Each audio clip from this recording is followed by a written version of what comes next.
الحمد لله نحمده ونستعينه ونستغفره ونؤمن به ونتوكل عليه ونعوذ بالله من شرور أنفسنا ومن سيئات أعمالنا من يهده الله فلا مضل له ومن يضلله فلا هادي له ونشهد أن لا إله إلا الله وحده لا شريك له ولا نظير له ولا مثل له ولا مثال له ونشهد أن سيدنا وسندنا وشفيعنا وشفيع أمرنا وحبيبنا وحبيب ربنا ومولانا محمدا عبده ورسوله أرسله الله إلى كافة للناس بشيرا ونذيرا وداعيا إلى الله بإذنه وسراجا منيرا أما بعد فأعوذ بالله من الشيطان الرجيم بسم الله الرحمن الرحيم إن الله وملائكته يصلون على النبي يا أيها الذين آمنوا صلوا عليه وسلموا تسليما اللهم صل على محمد وعلى آل محمد كما صليت على إبراهيم وعلى آل إبراهيم إنك حميد مجيد اللهم بارك على محمد وعلى آل محمد كما باركت على إبراهيم وعلى آل إبراهيم إنك حميد مجيد اللهم صل على محمد النبي الأمي اللهم صل على محمد النبي الأمي اللهم صل على محمد بعدد كل داء ودواء وبارك وسلم وقال تعالى في مقام آخر وما خلقت الجن والإنس إلا ليعبدون صدق بزرگان محترم، برادران عزیز اور میری اسلامی بہنیں، اللہ تبارک و تعالیٰ نے آسمان و زمین کی اس کائنات کو عناصر اربع اور موالد ثلاثہ سے پیدا کیا ہے۔ گویا کہ اس کی تخلیق میں چار عناصر آگ، پانی، ہوا، مٹی ہیں، اور موالید ثلاثہ ہیں یعنی تین ہیں۔ موالید سے مراد جمادات، نباتات اور حیوانات ہیں۔ تو گویا کہ جمادات، نباتات، حیوانات، یہ تین طرح کی مخلوقات اس کائنات میں نظر آتی ہیں، اور یہ کائنات عناصر اربع یعنی آگ، پانی، ہوا، مٹی کا مجموعہ ہے۔ اس سے بعد پانچواں کو عنصر نہیں ہے۔ یا تو دنیا میں آگ کے تودے نظر آتے ہیں، یا ہوا کے ذخیرے نظر آتے ہیں، یا پانی کی روانیاں نظر آتی ہیں، یا مٹی ہے۔ تو گویا کہ یہ چار عناصر اربع ہیں کہ جن کے ذریعے سے اس کائنات کی تخلیق کی گئی ہے۔ اور موالید میں نے کہا ثلاثہ ہیں، تین مخلوقات ہیں، ایک جمادات ہیں، دوسرے نباتات ہیں، اور تیسرے حیوانات ہیں۔ جمادات سے مراد اینٹ پتھر یعنی بے جان مخلوقات جتنی ہیں یہ سب کی سب جمادات ہیں۔ دوسرے نباتات ہیں، جیسے درخت ہیں، پودے ہیں، یہ سب کے سب نباتات کا حصہ ہیں۔ اور تیسرے حیوانات ہیں۔ اب حیوانات ہی کہ ایک فرد انسان بھی ہے، اس لیے کہ حیوان ظاہر ہے کہ جاندار مخلوق کو کہتے ہیں، لیکن اگر یہ جاندار مخلوق ذی عقل و ذی شعور ہو تو وہ انسان کہلاتی ہے، اور اگر ذی عقل اور ذی شعور نہیں ہے تو وہ حیوانات کی کیٹیگری میں داخل ہو جاتی ہے۔ تو گویا کہ یہ موالید ثلاثہ کائنات کے نظر آتے ہیں، اور 4 طرح کے عناصر ہیں۔ ان عناصر اربع کا موالید ثلاثہ کے ساتھ ایک تعلق ہے۔ ظاہر ہے کہ ان عناصر اربع کو استعمال کر کے انسان اپنی دنیا کو سنوارتا ہے۔ کہیں وہ ہوا کے ذخیروں سے کام لیتا ہے، کہیں آگ کے تودوں سے کام لیتا ہے، کہیں مٹی کے جو ہے وہ پہاڑوں سے کام لیتا ہے، کہیں جو ہے وہ پانی سے کام لیتا ہے۔ تو گویا کہ ان عناصر اربع سے یہ انسان منتفع ہو کر نفع اٹھا کر اپنی اس دنیا کو سنوارتا ہے۔ لیکن عجیب بات یہ ہے کہ عناصر اربع کے اندر ایک عجیب کیفیت ہے کہ جو چیز جتنے اس کے قریب ہوتی ہے وہ سب سے پہلے اسی کو ضرر و نقصان پہنچاتی ہے۔ جو چیز اس کے ایک معتدل سرٹن فاصلے پر ہوتی ہے تو اس کے لیے بینیفٹ بن جاتی ہے، لیکن انسان کے جتنا قریب ہوگا یہ عنصر اتنا ہی انسان کے لیے گویا کہ تکلیف دہ ہو جاتا ہے۔ مثلا مٹی ہے، اب مٹی ایک خاص سرٹن طریقے سے انسان اگر قریب ہے تو انسان کے لیے نافع ہے، لیکن یہی مٹی کے پہاڑ، یہی مٹی کے تودے انسان پر گر جائیں تو انسان جو سب سے زیادہ قریب ہوگا سب سے پہلے اسی کو ہلاک کرتے ہیں۔ آگ کے ذخیرے جو ایک سرٹن فاصلے پر ہے تو آپ کو تپش و حرارت مہیا کرتے ہیں، لیکن بالکل آگ آپ کے قریب ہو جائے تو آپ کو جلا دیتی ہے، بجائے اس کے کہ آپ کو نفع پہنچائے لیکن وہ آپ کو جلا دیتی ہے۔ اسی طریقے سے پانی ایک خاص طریقے سے اگر آپ کی قربت حاصل کرتا ہے تو پانی سے آپ کو فائدہ پہنچتا ہے، لیکن اگر یہ پانی کے طغیانی اور سیلاب یہ آپ تک پہنچیں اور جو انسان جتنا زیادہ قریب ہوگا سب سے پہلے اسی کو ہلاک کرتا ہے۔ اسی طریقے سے جب وہ ہوائیں ہیں، اب ہواؤں کی اندھیریاں، ہواؤں کے طوفان جس کے جتنے قریب ہوں گے اتنا زیادہ اس کو پہلے اس کو اڑا کے لے کے جائے گا، اس کو ہلاک کرے گا۔ تو گویا کہ عناصر اربع کے اندر اللہ تبارک و تعالیٰ نے یہ نوعیت رکھی ہے کہ جو اس کے جتنا قریب ہوتا ہے وہ اگر نقصان پہنچاتی تو سب سے پہلے اپنے قریب والے کو نقصان پہنچاتی ہے۔ اس کا مطلب یہ ہے کہ گویا کہ فطرت کی زبان یہ کہتی ہے کہ ان عناصر اربع کے ساتھ آپ کا تعلق ضرورت کا ہونا چاہیے، محبت کا تعلق نہیں ہونا چاہیے۔ ہاں ضرورت ہے تو آپ اس کے قریب جائیں اور اس سے نفع اٹھائیں اور نکلیں، لیکن اس کے اتنے قریب ہو جائیں، اس کو ایسی دل و جان کے ساتھ اپنے اندر بٹھا لیں، کہیں اس آگ کے تودوں کو اپنا خدا بنا بیٹھیں،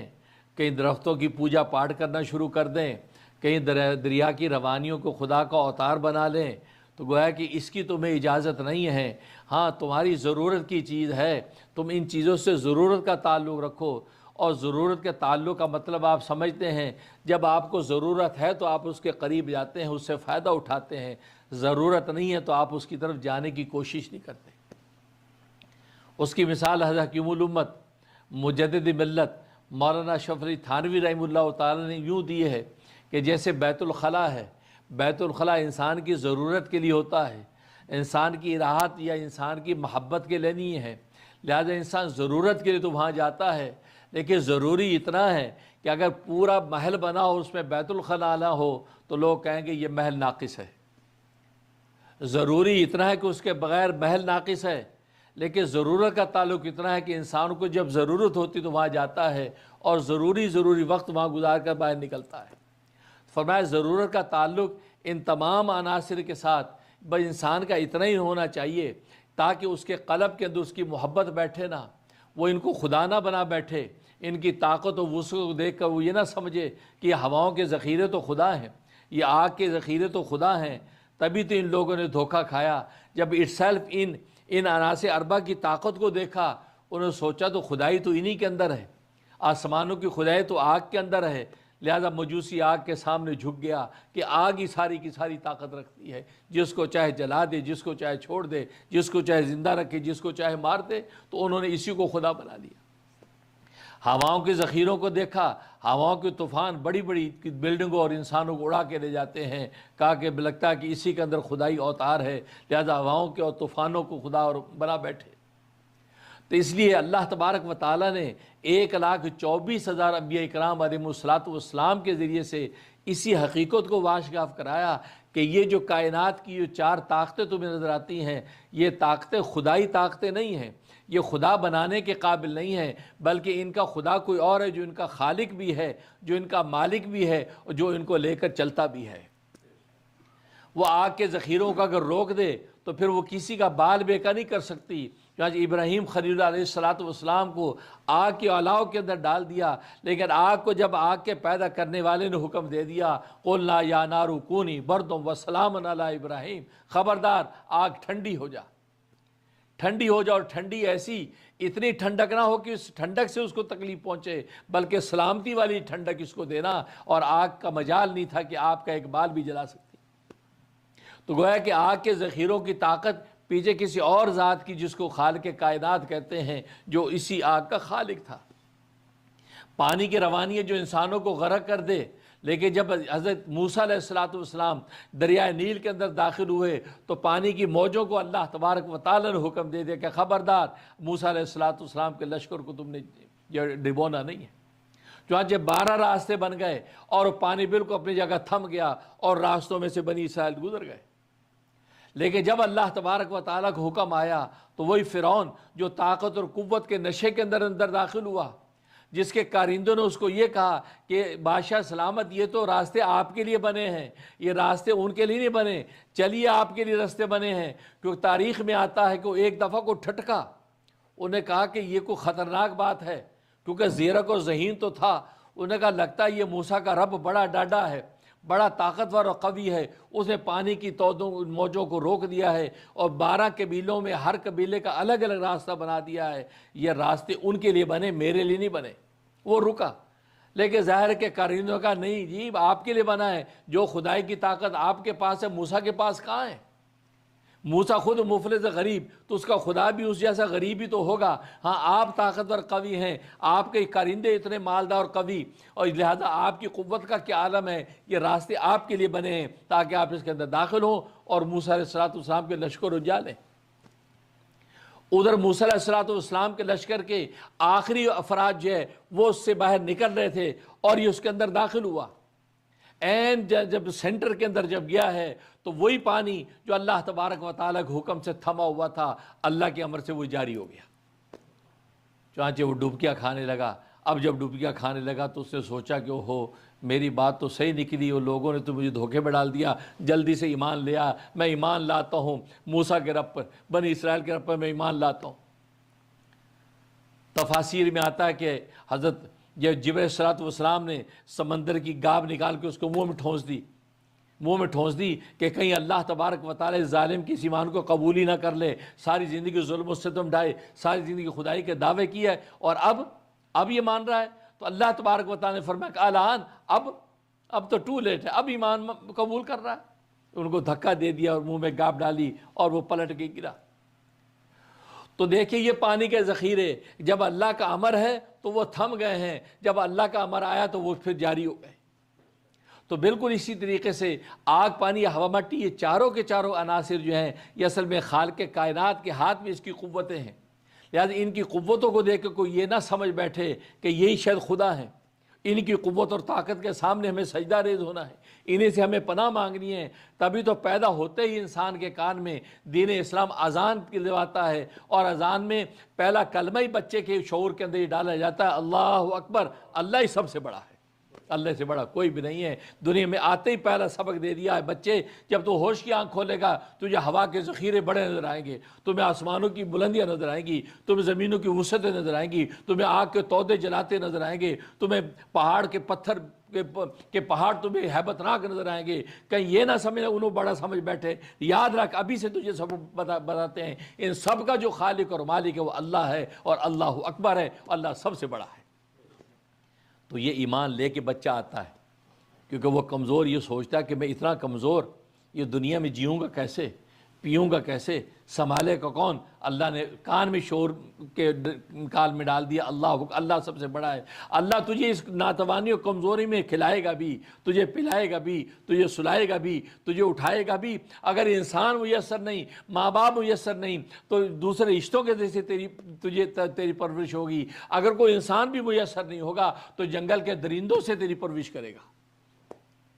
چاچے شداد جو بادشاہ ہے اس کی پرورش جنگل کے درندوں نے کی ہے۔ یہ وہ شداد بادشاہ جو ہے وہ جنگل کے درندوں نے اس کی پرورش کی۔ ہرن اس کو آ کے دودھ پلاتا ہے۔ تبھی تو روایات میں آتا ہے کہ ملک الموت سے اللہ تبارک و تعالی نے پوچھا، اے ملک الموت، تو انسانوں کی روح قبض کرتا ہے، کبھی کسی انسان کی روح قبض کرتے تجھے ترس آیا ہے؟ انہوں نے کہا ہاں جی، دو موقع پہ ترس آیا۔ کہتے کب؟ کہتے ایک تو وہ موقع تھا، ایک کشتی چلی جا رہی تھی، طغیانی طوفان آ گیا، کشتی ٹوٹ گئی، لوگ غرق ہو گئے، اور ایک تختہ بچا، اس پہ اوپر ایک ماں، اس کا شیر خوار بچہ گود میں، وہ بچا، اور وہ تختہ کنارے پہ لگ گیا۔ جیسے کنارے پہ لگا اور وہ بچے کو لے کے جو ہے کنارے پہ جانے لگی، تو آپ نے حکم فرما دیا اس بچے کی ماں کی روح قبض کر لو۔ کہا کہ مجھے اس بچے پہ ترس آیا، اس جنگل بیابان کے اندر یہ بچہ اکیلا، ایک ماں ہی تو رہ گئی تھی، اللہ نے اس کی بھی روح قبض کرنے کا حکم دے دیا، لیکن رب ذوالجلال تیرا حکم تھا، میں نے اس کی ماں کی روح قبض کر لی۔ اور فرمایا دوسرا کون سا موقع تھا تجھے ترس آیا؟ کہ دوسرا شداد بادشاہ پہ ترس آیا، اسے 12 سال کی محنت کے بعد جنت بنائی۔ جب نصیحت کرنے والے نیک لوگ نصیحت کرتے تھے کہ اللہ کی جنت کی تیاری کر، دنیا کے اندر جو ہے وہ بد مستیوں پہ نہ پڑ، تو کہتا تھا مجھے تمہارے خدا کی جنت کی ضرورت نہیں، بتاؤ تمہاری خدا کی جنت کیسی ہے؟ انہیں فرمایا جنت ایسی ہے، جنت ایسی ہے، اوصاف بیان کیے، انہیں سارے اوصاف لے کے کہا کہ ایسی جنت میں خود دنیا میں بنا لوں گا۔ لہٰذا اس سے جنت بنائی، اور واقعی ایسی جنت بنائی کہ عقد دنگ، پوری جو ہے زمین کے خزانے اس کے سامنے آ گئے۔ اللہ نے اس کو ایک خاص خاصیت دے رکھی تھی، وہ زمین پہ دیکھتا تھا تو زمین کے اندر چھپے سونے چاندی اس کو نظر آتے تھے، اور یہ بچپن سے اس کو یہ کیفیت نصیب تھی۔ زیادہ لکھا ہے کہ بچپن میں، جو تفسیر عزیزی میں شاہ عبدالعزیز محدث دہلوی رحمۃ اللہ لکھا ہے، بچے تھے، بچپن میں بچوں کے ساتھ کھیل رہا تھا، ایک قافلہ گزرا تو قافلے والوں کی ایک سرمے دانی گر گئی۔ اب ظاہر ہے کہ بچے تھے، انہوں نے دیکھا تو سرمے دانی اسے اٹھا لی۔ اور آپ جانتے ہیں پہلے زمانے میں قافلے جب آگے چلتے تو ایک آدمی پیچھے 2 میل پیچھے چلتا تھا تاکہ کسی کو چیز گری ہو تو اٹھا کے لاتا جائے۔ اب اسے پیچھے سے دیکھ لیا کہ کوئی چیز گری ہو، اس بچے نے اٹھائی ہے، چنانچہ پکڑ لیا اس نے شداد کو، کہا کہ یہ کیا اٹھایا تم، مجھے دو، کیا ہے یہ؟ اسے دیکھا تو یہ تو وہ سرمہ دانی تھی۔ تو شداد نے جلدی سے سرمہ لا کے آنکھوں میں لگا لیا۔ اب آنکھوں میں جیسے لگایا، اس کو زمین میں دیکھا تو زمین کے خزانے نظر آنے لگے۔ اب شداد بڑا ذہین تھا، وہ سوچا اگر میں نے بتا دیا اس کو کہ بھائی یہ کیسا سرما ہے، اس کو لگا کے تو زمین کے خزانے مجھے نظر آ گئے، تو یہ سرما مجھ سے چھین لے گا۔ تو شداد نے شور مچانا شروع کر دیا، مر گیا، کیا تھا بھائی، میری آنکھیں چلے گی۔ جیسے شور مچایا تو قافلے والا بھاگا کہ بستی والے نہ آ جائیں کہ بچے کی آنکھیں تو نے پھوڑ دی بھی، کیا ڈال دیا اس کی آنکھوں میں۔ وہ کہہ کہ وہ وہاں سے بھاگا، یہ سرمہ دانی لے کے اپنے گھر پہنچا۔ اب یہ سرما لگاتا،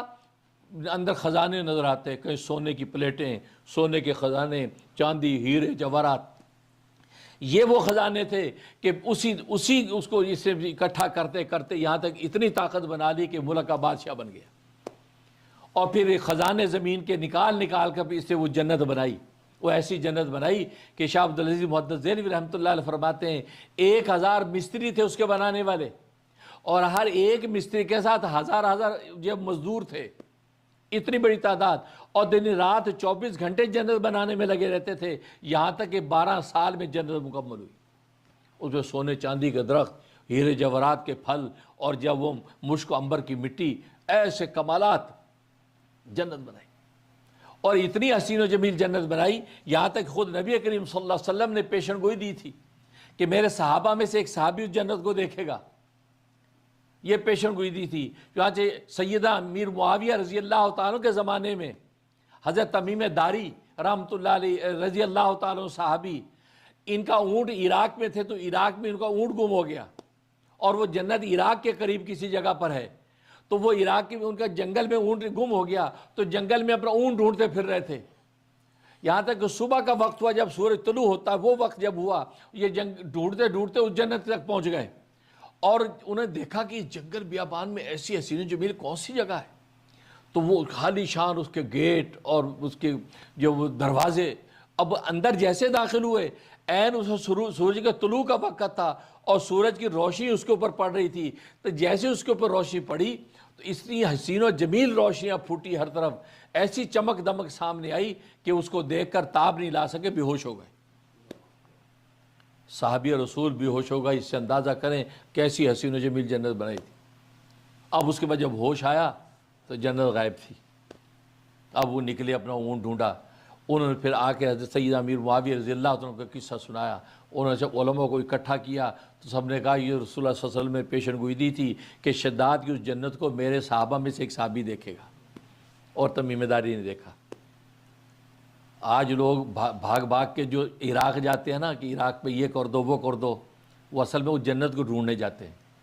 اس جنت کو ڈھونڈنے کے لیے بڑے بڑے سبجیکٹ یہاں کی یونیورسٹیوں میں پڑھائے جاتے ہیں، بڑی بڑی اس پر کام ریسرچ ہوتی ہے، ٹیمیں ہیں کہ جو جنت کو ڈھونڈنے کے لیے جاتی ہیں۔ 2003 میں ایسے نہیں آپ یہاں سے چلے گئے عراق، وہ اس لیے گیا کہ اس جنت کو ڈھونڈے بھائی تاکہ جنت ہاتھ آ جائے، تاکہ یہ وسائل ہاتھ آ جائیں گے تو پھر تو ہم بادشاہ ہو جائیں گے۔ کبھی وہ جنت ڈھونڈنے کے لیے جاتے ہیں، کبھی مصر کے اندر قارون کا خزانہ ڈھونڈنے جاتے ہیں، اس کے لیے ٹیمیں لگا رکھی ہیں، لیکن جس چیز کو اللہ پردے میں ڈال دے اس کا پردہ کوئی چاک نہیں کر سکتا۔ اللہ نے اس کو چھپا رکھا، اوجل کر رکھا ہے اس جنت کو۔ تو یہ تو کہنے کا مقصد یہ ہے کہ اللہ تبارک و تعالیٰ نے جو اس شداد کو ایسی طاقت دی، اب وہ جنت تیار ہو گئی، اور وہ جنت میں داخل ہونے کے لیے افتتاحی تقریب کے لیے آیا۔ جیسے جنت کے اندر داخل ہونے لگا، ایک قدم اگر ایک جنت کے اندر تھا ایک باہر تھا، اللہ تبارک و تعالیٰ حکم دے دیا کہ شداد کی روح قبض کر لو۔ تو ملک الموت کہتے ہیں رب ذوالجلال مجھے اس وقت شداد پر ترس آیا جو 12 سال تک کروٹیں بدلتا رہا، تو میں نے سوچا اگر ایک نظر دیکھ لیتا تو کیا تھا، اس کے بعد قبض کر لیتے، لیکن اللہ تیرا حکم تھا، میں نے اسی روح قبض کر لی، اس کو تو دیدار کا بھی موقع نہیں ملا۔ اللہ مسکرائے، جیسے اللہ کی شان تھی، فرمایا کہ ملک الموت تو نے 2 موقعوں پہ ایک ہی شخص پہ رحم کھایا۔ یہ وہی شداد بچہ تھا، شیرخوار بچہ جس کو ہم نے جنگل کے درندوں کے ذریعے سے پالا تھا، ہرن اس کو دودھ پلاتی تھی، شیرنی اس کی حفاظت کرتی تھی، یہاں تک کہ اس کو مال و دولت دے دیا، وقت کا بادشاہ بنا دیا، اس نے میرے خلاف ہی خدائی کا دعویٰ کر دیا کہ مجھ سے بڑا کوئی خدائی نہیں ہے۔ فرمایا کہ پھر اس کو میں نے اس طرح پکڑا۔ تو کہنے کا مقصد یہ ہے کہ اللہ تبارک و تعالیٰ پالنے پر جب آتے ہیں تو تبھی تو قرآن میں کہا الحمدللہ رب العالمین، سارے جہانوں کو پالنے والا اللہ ہے۔ اس کا مطلب یہ ہے کہ اگر کوئی انسان پالنے کے نہیں ملے گا تو اللہ تبارک و تعالیٰ جنگل کے درندوں سے بھی پال کے دکھائیں گے۔ تو اس لیے تو یہ آسمان و زمین کی یہ قوتیں، یہ آگ پانی ہوا مٹی، یہی اسلام نے تعلیم دی، انبیاء نے یہی تلقین کی، ان کی طاقتیں یہ کسی کے ہاتھ میں ہیں، ان کے ساتھ اگر تمہارا رابطہ مضبوط ہوگا تو اس کی طاقتیں آپ کے قدموں میں آ جائیں گی۔ لیکن اگر خالق کائنات سے تعلق کمزور ہے تو پھر یہ طاقتیں تمہاری کچھ نہیں کر سکتی۔ اگر وہ چاہے تو چھری کاٹے گی، وہ چاہے تو چھری نہیں کاٹے گی، حالانکہ لوہا کاٹتا ہے چھری کاٹتی ہے، ساری دنیا جانتی ہے۔ لیکن ابراہیم خلیل علیہ السلام جو خود پیغمبر ہیں، خود اللہ کے خلیل ہیں، اور وہ چاہتے ہیں کہ چھری کاٹے، لیکن اسماعیل ذبیح اللہ علیہ السلام کی گردن کو کاٹنے کی جرت نہیں ہوئی۔ بار بار کاٹتے ہیں، بار بار تیز کرتے ہیں، بار بار کاٹتے ہیں، یہاں تک تنگ آ کے اس کو زور سے نیچے مار دیں، کیا ہو گیا تجھے، کاٹنی کیوں نہیں؟ چھری بولی۔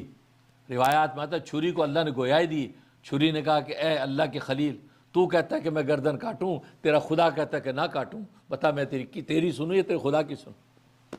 اب پتہ چلا کہ یہ تو چھری کے کاٹنے کی ساری طاقتیں اس کے ہاتھ میں ہیں، اس نے کنٹرول کر لیا، چھری کی مجال نہیں۔ تو کہنے کا مقصد یہ ہے تو یہ کائنات یہ ضرورت کے لیے ہے، اس کی حصول میں کوئی فضیلت نہیں ہے، کوئی اس سے محبت کا تعلق نہ رکھے، کیونکہ اس ضرورت کے لیے اللہ تبارک و تعالی نے آگ پانی ہوا مٹی پیدا کر رکھے ہیں۔ ضرورت کا تعلق ہوگا، ہاں محبت کا تعلق اس کے خالق سے ہوگا جسے یہ طاقتیں پیدا کی ہیں، جسے یہ قوتیں بنائی ہیں۔ خالق کائنات سے اگر تعلق محبت کا ہوگا تو خالق کائنات ان ساری کی ساری چیزوں کو آپ کے بینیفٹ میں استعمال کر دیں گے۔ پھر ہوائیں آپ کی غلام، پھر آگ کے تودے آپ کے غلام، پھر جب وہ پہاڑ آپ کے غلام، تو گویا کہ پانی کے روانے پھر آپ کے اشاروں پہ چلے گی۔ چانچہ لکھا ہے نا کہ عمر فاروق رضی اللہ تعالیٰ عنہ مدینہ کے اندر جب وہ واز کر رہے ہیں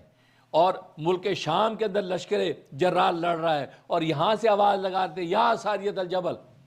اے ساریہ پہاڑ کی اوٹ لے لو، تو ہوائیں ایسی غلام بنی، آپ کا پیغام ہزاروں میل دور پہنچایا۔ تو ہوائیں غلام بن جاتی ہیں، اس لیے کہ جب خالق کائنات سے تعلق ہوتا ہے، اور یہی انبیاء کرام علیہ الصلوۃ والسلام نے تعلیم دی کہ تعلق اگر محبت کا رکھنا ہے تو خالق سے رکھنا ہے، یہ مخلوق کے ساتھ ضرورت کا تعلق رکھنا ہے۔ اور ضرورت کے تعلق رکھنے میں ایک اور راز ہے، کیونکہ آپ کو پتہ ہے کہ ضرورت کا مطلب ہے ضروری، وہ آپ کی زندگی سے نکل نہیں سکتی۔ محبت تو ضروری نہیں، کبھی ہوتی کبھی نہیں ہوتی، آج محبت ہے کل کو نہیں ہے، گیو اپ کر سکتے ہیں آپ، لیکن ضرورت کی نوعیت ہی ہوتی ہے، وہ آپ اس کو گیو اپ نہیں کر سکتے۔ یہ بھی اللہ تبارک و تعالیٰ کی رحمت ہے کہ آگ پانی ہوا مٹی کے ساتھ ہمارا ضرورت کا تعلق رکھا ہے، ہم اس سے ہٹ نہیں سکتے۔ ہوا ہمیں چاہیے، آگ ہمیں چاہیے، پانی ہمیں چاہیے، مٹی ہمیں چاہیے، ہم اس سے گیو اپ نہیں ہو سکتے۔ کیوں کہ اگر ہم محبت کا تعلق ان چیزوں کے ساتھ ہوتا، ہو سکتا کبھی ہمیں اس چیز سے محبت نہ ہو، ہم ان چیزوں کو چھوڑ کے ایک طرف ہو جاتے، اور جبکہ ہماری زندگی کی ضرورت ہے، اس لیے اللہ تبارک و تعالیٰ نے ان چیزوں کا ضرورت کا تعلق ہمارے ساتھ رکھا ہے۔ لہذا ہر حال میں ہمیں آگ پانی ہوا مٹی کی ضرورت ہے، اور اس کی ضرورت کے مطابق ہم اپنی زندگی کو سنوار سکتے ہیں۔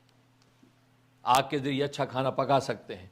کپڑا پہن سکتے ہیں، مکان بنا سکتے ہیں، گویا کہ مٹی کے تودوں کے یہ مکان بنا کے رہ سکتے ہیں،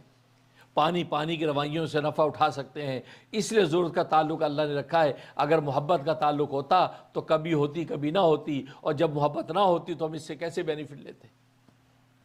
ہاں اللہ تبارک و تعالیٰ کے ساتھ تمہیں محبت کا تعلق، کیونکہ محبت میں امتحان ہے، دیکھتے کون ہے جو اللہ سے محبت کرتا ہے اور کون ہے جو اللہ تبارک و تعالیٰ سے محبت اور نہیں کرتا بلکہ غفلت میں پڑتا ہے۔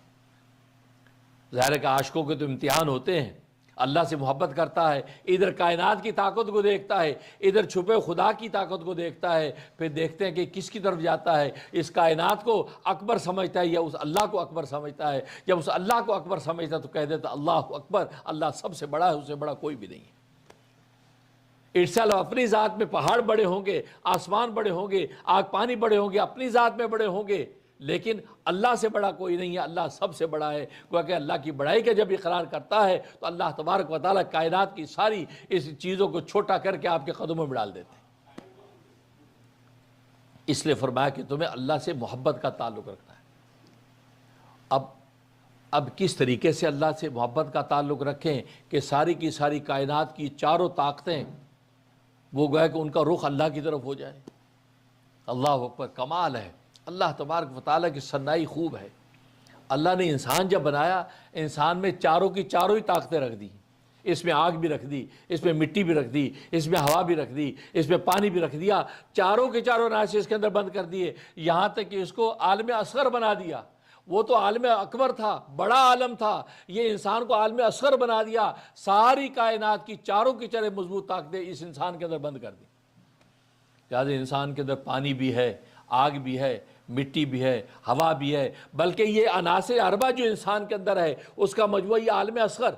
یعنی آج کے زمانے میں نینو ٹیکنالوجی، ایک نینو ٹیکنالوجی اللہ نے بنا دی۔ ایک تو بڑی ٹیکنالوجی کائنات کی، یہ نینو ٹیکنالوجی جس کا چاروں کے چاروں عناصر بند ہیں، چاروں کے عناصر کا مجموعہ انسان کو عالم اصغر بنا دیا۔ اور عجیب بات یہ ہے کہ جیسے کائنات، بڑی کائنات کے اندر چاروں عناصر میں کوئی ایک عنصر کم یا زیادہ ہو جائے، زیادہ ہوا ہو جائے تو آندھی طوفان آ کے ہلاک کرتی ہے، کم ہوا ہو جائے تو لوگوں کے سانس اکھڑنے لگتے ہیں، آگ زیادہ ہو جائے تو جلا کے خاک کرنے لگتی ہے، کم ہو جائے تو روٹی تک پکانے کے قابل نہیں رہتی۔ تو جیسے ان عناصر میں کمی بیشی ہوتی ہے تو پوری کائنات بیمار ہو جاتی ہے، ہل جاتی ہے، ایسے انسان کے وجود کے اندر چاروں عناصر میں کئی کمی بیشی آتی ہے تو انسان بیمار ہو جاتا ہے۔ یہ خون کا ٹیسٹ، یہ پیشاب کا ٹیسٹ، یہ سٹول کا ٹیسٹ، یہ کیا ہے؟ یہ ٹیسٹ یہ چاروں عناصر کے بیلنس کو ٹیسٹ کیا جاتا ہے۔ اس میں ہوا کتنی ہے، پانی کتنا ہے، آگ کتنی ہے، مٹی کتنی ہے، اگر پورے بیلنس کے ساتھ تو یہ صحت مند ہے۔ اگر کم ہو گیا، اوہو اس کے اندر آگ کم ہوگی، اس کو تو نمونیا ہو گیا، نمونیا ہو گیا۔ اگر آگ زیادہ ہوگی، آگے اس کو تپے تک ہو گیا، اس کو تو یہ تو بہت زیادہ بخار ہو گیا، پانی میں ڈالو اس کو۔ تو دیکھو آگ کے کم زیادہ ہونے سے آپ کے بخار کی نوعیت متعین ہو رہی ہے، پانی کے کم زیادہ ہونے سے آپ کے پھیپھڑوں میں پانی زیادہ ہو گیا، حالانکہ جس میں اتنا پانی نہیں ہونا چاہیے، پانی نکالا جا رہا ہے مصنوعی طریقے سے، اور پانی کم ہو گیا، عجیب آپ کی باڈی میں پانی کم ہے لہذا یہ بیماری ہو رہی ہے، آپ پانی زیادہ پئیں۔ تو کہنے کا مقصد یہ آگ پانی ہوا مٹی کائنات کے اندر کم زیادہ ہوتی ہے تو کائنات بیمار نظر آتی ہے، خود انسان کے اندر کم زیادہ ہوتی ہے تو انسان بیمار ہو جاتا ہے، اور اگر بالکل اپنے لیول سے گر جائے، ختم ہو جائے تو انسان مر جاتا ہے، اس لیے کہ اب انسان کے سارے کے اندر کے آرگنز جو ہے وہ کام کرنا چھوڑ گئے، اس لیے کہ پانی ختم ہو گیا، اجی ہوا ختم ہو گئی، اجی مٹی ختم ہو گئی، ظاہر ہے اجل کا وقت آ گیا، لہٰذا ساری کے سارے جو عناصر اس کے ان بیلنس ہو گئے، انسان ہلاک ہو جاتا۔ اس کا مطلب یہ ہے کہ خود انسان خود چلتی پھرتی کائنات ہے۔ جب چلتی پھرتی کائنات ہے تو اللہ تبارک و تعالیٰ نے انسان کو کہہ دیا تو اگر میری مرضی کے مطابق چلے گا، میری مرضی کے مطابق سجدے کرے گا، میرے پیغمبر کی مرضی کے مطابق سنتوں میں مر مٹے گا، جب تیرے اندر پوری کائنات ہے، تو جب جھکے گا تو میں سمجھ جاؤں گا پوری کائنات جھک گئی ہے، بس میں تیرا کریڈٹ لکھوں گا، تیرے جھکنے کی وجہ سے ساری کائنات میرے آگے جھک گئی ہے، ایسے بندے کو وہ نواز دو کہ جس کا اسے تصور نہ کیا ہو، ایسی جنت میں داخل کر دو جس جنت کی نعمتوں کو کبھی کسی آنکھ نے دیکھا نہیں ہے، کسی کان نے اس کا تذکرہ سنا نہیں ہے، کسی دل پہ اس کا خطرہ نہیں گزرا، اس جنت میں اس کو داخل کر دو، کیونکہ اس کا یہ سجدہ جب ہوتا ہے تو ساری کائنات مجھے جھکی نظر آتی ہے، اور اللہ اکبر کا جو اقرار ہے اس کا عملی مظاہرہ مجھے نظر آتا ہے۔ اسی اللہ کو بندے کا سجدہ پسند کہ سجدے میں جب بگڑتا ہے اللہ اس کو اتنا اونچا کر دیتے ہیں کہ حدیث میں آتا ہے کہ اس کا سر اللہ کے قدموں میں ہوتا ہے، اللہ کے قدموں میں ہوتا ہے۔ کیوں؟ اس لیے کہ اس نے ساری کائنات اللہ کے آگے چکا دی ہے، کیونکہ ساری کائنات اس کے اندر موجود، یہ پوری کائنات کا ترجمان بن گیا۔ اور پھر اللہ نے یہ نماز کی عبادت جو اس کو دی ہے، یہ پوری کائنات کی عبادت اکٹھی کر کے اس کو دے دی ہے، اس لیے کائنات کے اندر اس نماز کے مختلف ارکان اللہ نے تقسیم کیے ہیں، وہ سارے کے سارے اللہ نے اکیلے انسان کو دے دیے۔ اب یہ درختوں کو اللہ نے قیام کی عبادت دی ہے، درخت قیام میں کھڑے، کھجوروں کے درخت کھڑے ہو ایسا لگتا ہے قیام میں کھڑے، گائے بھینس بکری کو آپ دیکھو ایسا لگتا ہے رکوع میں، یہ رکوع میں اور ہمیشہ رکوع میں، سانپ بچھو کیکڑے کو دیکھے یہ سجدے میں پڑے، حشرات الارض سجدے میں پڑے۔ تو ہر مخلوق اسی انداز سے، پہاڑوں کو دیکھیں ایسے لگے تشہد میں بیٹھے ہیں، نیچے کا حجم بڑا اوپر کا کم، ایسے کو حوالے کے سلسلے دیکھے ایسا لگا تشہد کے اندر سب کے سب بیٹھے ہیں۔ تو دیکھو اس کائنات کے اندر نماز کے سارے ارکان تقسیم ہو رہے ہیں، اور یہ گردش، یہ ستارہ فلکیات کی گردش، ایک مدار سے چل کے دوسرے مدار میں گھومتے ہیں، تو یہ نماز کے اندر گردش انسان کرتا ہے، قیام سے شروع کرتا ہے، قیام پہ واپس لوٹتا ہے، یہ جو گردش ہے وہ گردش اللہ نے علم فلکیات کو دے دیا، چاند سورج ستاروں کو دے دی۔ تو نماز کے ایک ایک رکن اللہ نے پوری کائنات کے اندر تقسیم کیا ہے، لہذا فرشتے اللہ تبارک و تعالیٰ کے ذکر و تسبیح کرتے ہیں، ہم جب نماز میں ذکر و تسبیح کرتے ہیں ہماری ذکر و تسبیح یہ اللہ نے فرشتوں کو دے دی، وہ ذکر و تسبیح کرتے ہیں۔ دعا بھی نماز کے اندر کرتے ہیں، ربی جعلنی مقیم الصلاۃ ومن ذریتی ربنا وتقبل دعا، تو اللہ نے یہ دعا جنت اور جہنم کو دے دی، جہنم بھی دعا کرتی ہے، جنت بھی دعا کرتی ہے، اللہ تبارک و تعالیٰ اس دعا کو ان کو دے دیا۔ تو گویا کہ دیکھیے نماز کے جتنے ارکان تھے اللہ نے پوری کائنات کے مختلف مخلوق میں تقسیم کر دیے اور سب کو اکٹھا کر کے اکیلے انسان کو دے دی۔ جب انسان سجدے میں گرتا ہے تو پوری کائنات گویا کہ سجدے میں گرتی ہے، اور یہی ادا اللہ کو پھر ایسی پسند آتی ہے کہ اس کا سر اللہ تبارک و تعالیٰ کے قدموں میں گرتا ہے، اور اللہ کے قدموں میں جب سر ہوتا ہے اٹھاتا ہے تو اس کے ساتھ ہی قبولیت ہو جاتی ہے۔ تو دیکھیے یہ نماز، تبھی تو اصل عبادت ہے ہی نماز، باقی سب مشروط عبادتیں ہیں۔ روزہ بیمار رکھتا ہی نہیں ہے، بوڑھے فرتوت پہ معاف، زکوٰۃ غریب دیتا ہی نہیں ہے، غریب ساری زندگی زکوٰۃ نہیں دے گا۔ امیر آدمی ہے تو حج کرے گا، ورنہ غریب پر حج ہی نہیں ہے۔ تو دیکھو نماز، روزہ، حج، زکوٰۃ میں اصل عبادت نماز ہی ہے، باقی عبادتیں تو اللہ کے حکم سے عبادت بن گئی ہیں۔ ورنہ آپ نے دیکھا کہ دنیا میں کتنے لوگ ہیں جنہوں نے ساری زندگی کبھی زکوٰۃ دی نہیں، ساری زندگی کبھی حج کیا ہی نہیں، ساری زندگی کبھی روزہ رکھا ہی نہیں، کیونکہ بیچارے معذور ہیں۔ لیکن نماز کسی کو معاف نہیں، بیمار کو بھی معاف نہیں، صحت مند کو معاف نہیں، غریب کو بھی معاف نہیں، امیر کو بھی معاف نہیں۔ گویا کہ ہر ایک کو، یہاں تک کہ کھڑے ہو کے نہیں پڑھ سکتے تو فرمایا کہ بیٹھ کے پڑھ لو، بیٹھ کے نہیں پڑھ سکتے فرمایا لیٹ کے اشارے سے پڑھ لو، لیکن نماز معاف نہیں، کیونکہ اصل عبادت ہے ہی نماز۔ جب تم نماز پڑھتے ہو تو وہ شروع کا اقرار جو پیدا ہوتے وقت تمہارے کان میں ڈالا تھا، اللہ اکبر، اللہ سب سے بڑا ہے، جب تم نماز پڑھتے ہو تمہاری بڑائی کا مظاہرہ تمہارا سجدہ کرتا ہے، واقعی تم اللہ کو بڑا سمجھ لیا ہے۔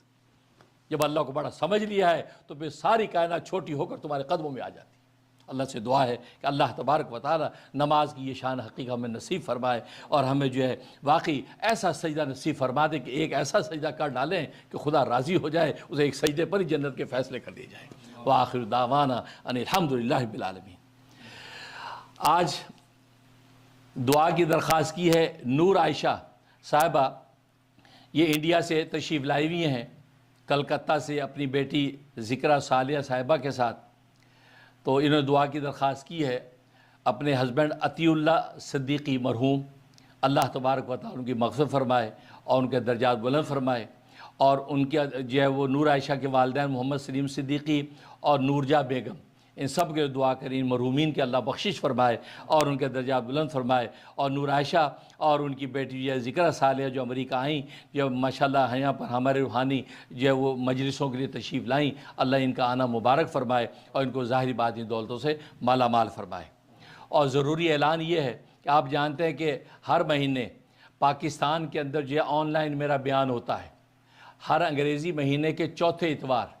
یہ ابھی 26 جولائی کو چوتھا اتوار آ رہا ہے، پاکستان کے مختلف شہروں کے اندر، اسلام آباد میں، لاہور میں، ملتان میں، پشاور میں، اسی طریقے سے کراچی میں، اوکاڑا میں، حجرہ شاہ مقیم میں، ان سب جگہوں پہ جو بیان ہوتا ہے۔ تو یہاں سے میں اسٹوڈیو میں لائیو بیان کرتا ہوں اور وہاں لوگ جو ہے مقام پہ جمع ہوتے ہیں، بیان اصلاحی سنتے ہیں، اس کے بعد مجلس ذکر ہوتی ہے۔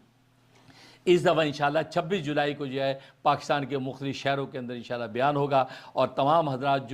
جو ٹی وی کے اوپر ایڈریس آ رہے ہیں تو وہ اس مقام پہ پہنچے جو ان شہروں کے اندر رہنے والے ہیں، تو اپنے عزیز و اقارب کو وہاں بھیجیں۔ وہاں خواتین کا باپردہ انتظام ہے اور مرد حضرات جو بیان کو باقاعدہ سنتے ہیں، تو گویا کہ وہ بڑی جو اسکرین کے اوپر جو ہے ماشاءاللہ لائیو بیان سنتے ہیں، اس کے بعد مجلس ذکر ہوتی ہے۔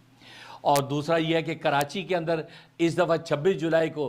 نوید گارڈن کے اندر اس دفعہ نہیں ہوگا، آپ اپنے اپنے گھروں میں کراچی والے سنیں اپنے رحم ٹی وی کے اوپر بیان کو۔ ان کا بیان ہوگا 2 اگست کا سنڈے جو آ رہا ہے، 2 اگست کے سنڈے کو جو ہے وہ لائیو ٹی وی کے اوپر بیان ہوگا، اور نوید گارڈن گلشن اقبال کے اندر جو مستورات اور حضرات وہاں پہنچے وہاں بیان ہوگا۔ وہاں پر ٹائم جو ہے وہ ہوگا 1 بجے کا، 26 جولائی کو بھی دوپہر 1 بجے کا ٹائم ہے، یا ہر اتوار کو 1 بجے کا ٹائم ہم نے رکھا ہوا ہے، اور یہاں ہمارے یہاں پر رات کے 3 بجے ہوتے ہیں، یہ 4 تہجد کا وقت ہوتا ہے، یہاں میں بیان کرتا ہوں، اور وہاں پر آپ 1 بجے پہنچیں، اور جو ہے اسی طریقے سے 26 جولائی کو اور اس طرح کراچی والے 2 اگست کو نوٹ کر لیں اور پیغام کو آگے پہنچائیں۔ اللہ تبارک و تعالی شرف قبول نصیب فرمائے، آمین یا رب العالمین۔ سنتیں پڑھ لیجیے۔